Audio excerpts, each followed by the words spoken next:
Welcome back to History Day for Leadership Center County. This is the fourth of our video segments which provide you with an overview of Center County history.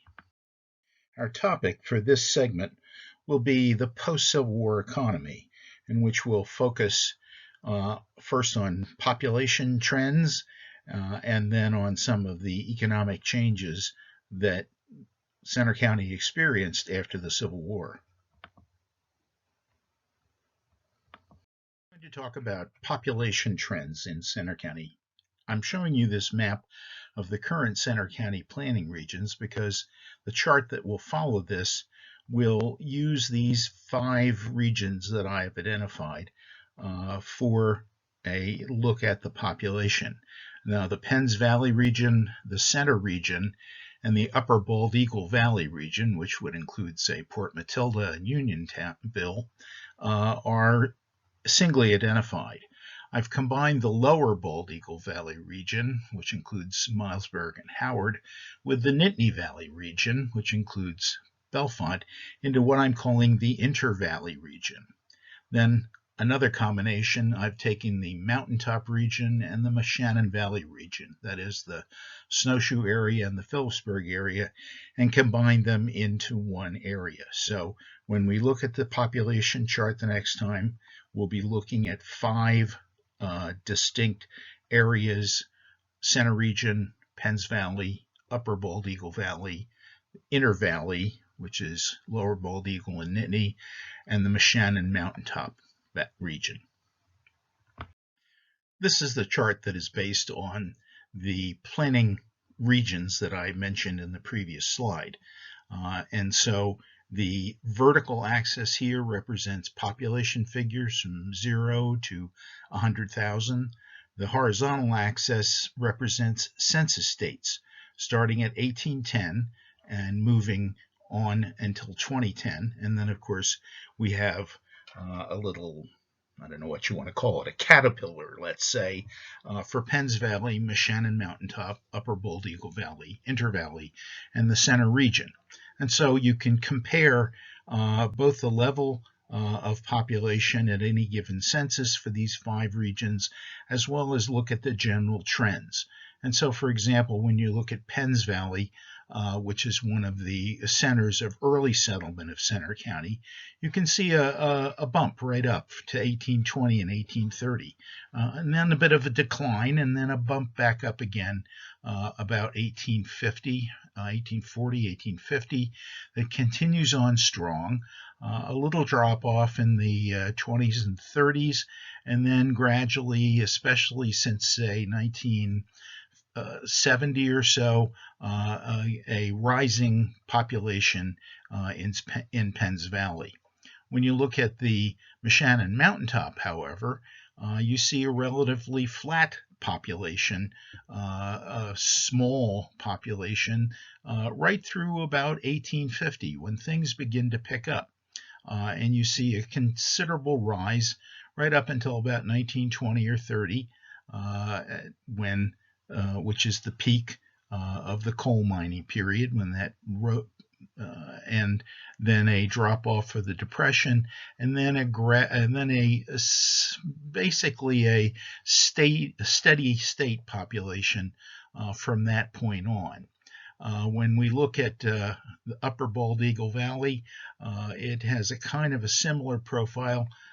It's flat for maybe until, say, 1850, 1860, and then a small rise, and generally stable population up until the last 40 or 50 years, when there's seen a small increase. The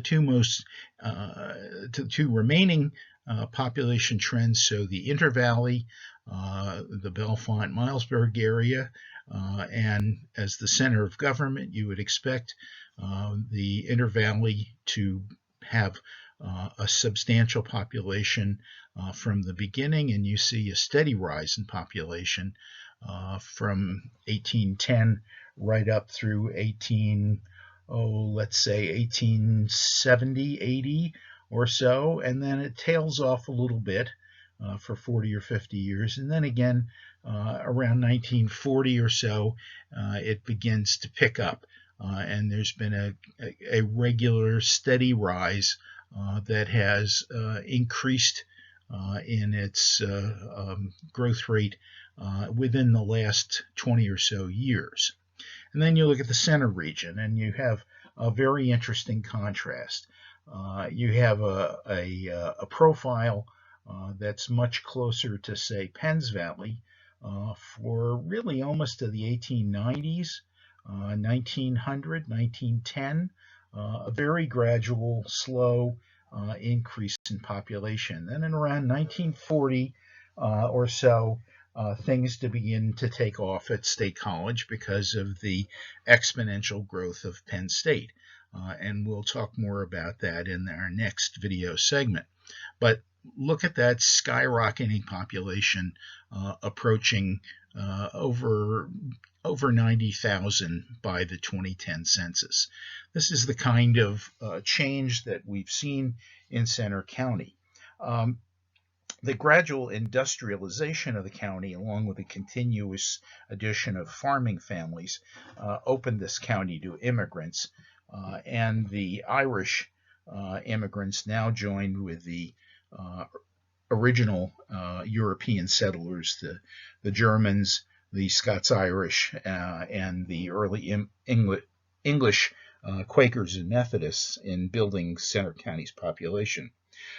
You notice that the population numbers only begin in 1810. In the 1800 census, Centre County townships were counted as part of the Mifflin County census, and so for Mifflin County and most of Centre County, there were only about 14,000 people. In 1810, when Centre County was separated, there were almost 11,000 people in Centre County alone. By 1850, that figure had more than doubled to 23,000, and by 1900 it had almost doubled again to 43,000. Now, before the Civil War, 95% of the population was in the Ridge and Valley half of the county, and there was very little foreign-born population here in 1850.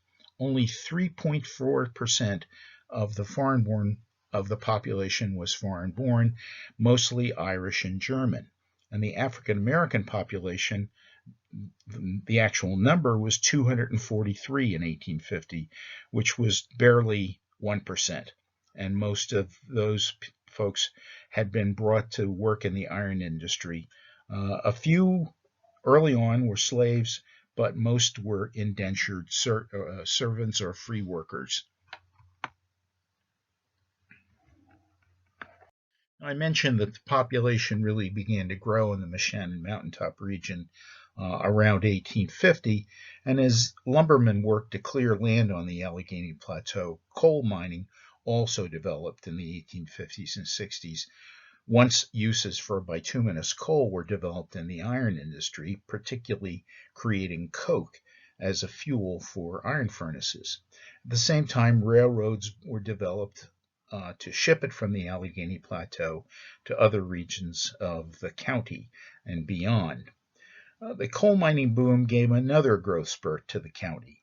The Moshannon Mountaintop region, centered on Phillipsburg, was the site of this growth, starting with a population of 803 in 1850, and the region grew to almost 13,000 by 1920. That is, it went from 3.4% of the county's population to 29%. These were Italians and Eastern Europeans, Czechs, Slovaks, Hungarians, Serbs, and others from the Balkans. There were both Roman Catholic and Orthodox. However, most were not first-generation immigrants, but instead were moving here from other industrial areas from both inside and out of Pennsylvania.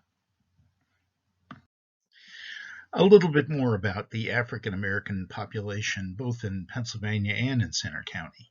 Now, Pennsylvania created the first law in the United States for gradual abolition, starting in 1780, which meant essentially that any child born to a slave mother after 1780 would be free, and others would gradually be emancipated. So this meant that by 1810, more than 96% of the black population in Pennsylvania was free, and there were fewer than 1,000 slaves in Pennsylvania. By the time of the Civil War, there were no slaves in Pennsylvania. Now, Centre County, as I mentioned previously, had a handful, less than a half dozen slaves in the early days of the iron industry. But many more were free or indentured workers who would become free of their indentures after working for a period of years. I mentioned also, again, by 1850, 243 African Americans were in Centre County, which represented about 1% of the population. Over the years following 1850, African American population in Centre County grew slightly, but as a percentage of the population actually declined. And it was only with the increasing diversity of Penn State from the 1960s on that the population of African Americans and other minorities began to increase in Centre County. By the way, I'd like to also point out this picture that shows African American civil CCC workers at Penn Roosevelt State Park. Now, the Civilian Conservation Corps, you're probably aware, was a New Deal program to give unemployed young men the opportunity to work out in the forests of America to build campgrounds and parks and roads and bridges and essentially to get them out of the cities, get them out of their unemployment, and put them out in the fresh air and do work. It's a little known fact that the CCC was segregated. It shouldn't come as any surprise, but one of the CCC camps that was essentially all African American was here in Centre County, and it was African American CCC workers that built the Penn Roosevelt State Park that is on the border of Centre and Mifflin counties. So to conclude what has been an incredibly shallow discussion of the post-Civil War economy and population trends in Centre County, let's try and sum it up here. Extractive industries had been important before the Civil War, obviously, with the production of iron and limestone. Coal and lumber became increasingly important after the Civil War, but eventually by the time of the Great Depression in the 1930s had declined significantly. I mentioned Scotia, you note there, in the 1880s, Andrew Carnegie bought some of Moses Thompson's center furnace iron lands out in the Barrens and set up an iron mining operation, extended railroad trackage to an ore washer operation at Scotia, had a population of several hundred, store, school, few other amenities, and operated that iron mine for a number of years, eventually shutting down, I believe, after the turn of the century. But it was one of the last iron mining operations in Centre County from a standpoint of an extractive industry. Now, the number of people who had worked in iron making in Centre County really left us in the Civil War, after the Civil War, with a trained workforce that soon transitioned in many cases into manufacturing. And so we continued a trend of metalworking, especially brass making, which continued really right up until Cerro Brass went out of business a couple decades ago. In the late 19th century, there was large operations making railroad cars in Bellefonte. Obviously, the Pennsylvania Match Factory, where the American Philatelic Society is, that was a very sizable operation. And there were textile mills, silk and linen, around in Bellefonte, and especially in Penns Valley. And in the areas of the lower Bald Eagle Valley, especially in Orviston and other places. Sandy Ridge, you see the Harbison Walker refractory brick factory in the bottom right illustration.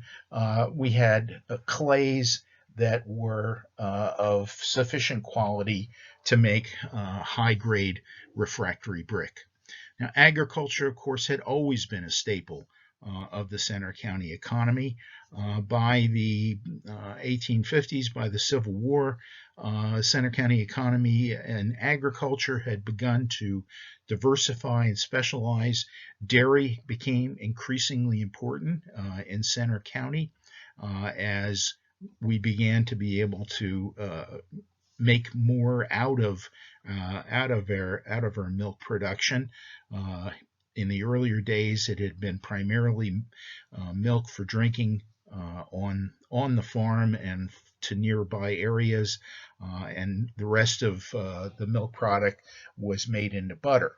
And beginning in the 1850s or so, cheese making became more important, and gradually other dairy products began to be produced, and the work of dairies was no longer just an individual farm work. We began to see the rise of local dairy plants where dairy products would be made, and this began with cheese factories, and later there would be butter production and other dairy product production in a factory situation. Livestock raising became important, had been and continued to be important in Centre County, and market farming in general was important, but for most of the earlier 19th century, it had been local.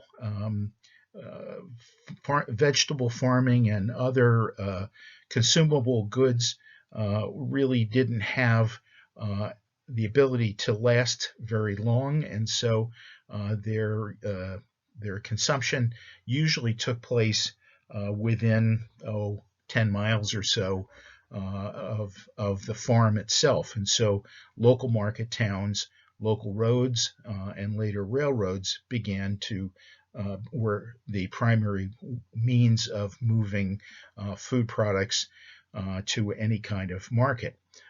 With the rise of railroads and the increasing railroad trackage in Centre County and Pennsylvania in general, market farming began to become more important as perishable vegetables and fruits could be moved to markets further away in a quicker amount of time.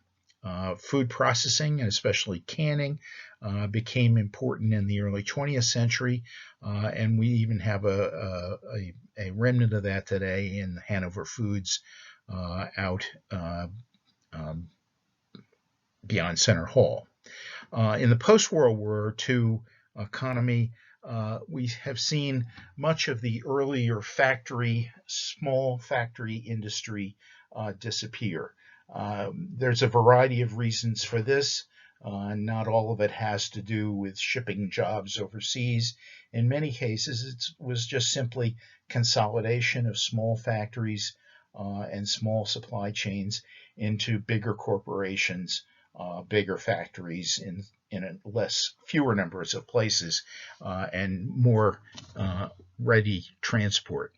At the same time, the increase of research at Penn State has resulted in a large amount of high-tech industry taking place and being created here in central Pennsylvania, especially in Centre County. I'm citing here on this slide the firm HRB, which was 3 Penn State engineering scientists who came together to produce engineering materials and later became a government contractor. We had the beginning of firms that made equipment for the cable television industry, Secor being one of them, and then a whole variety in recent years with increasing sophistication In the life sciences and in information sciences, we've seen a number of university firms spinning off. And of course, we can't neglect the fact that as a growing population and a growing economy, engineering and construction work and all the related trades and arts related to building has also seen a major increase in strength in Centre County.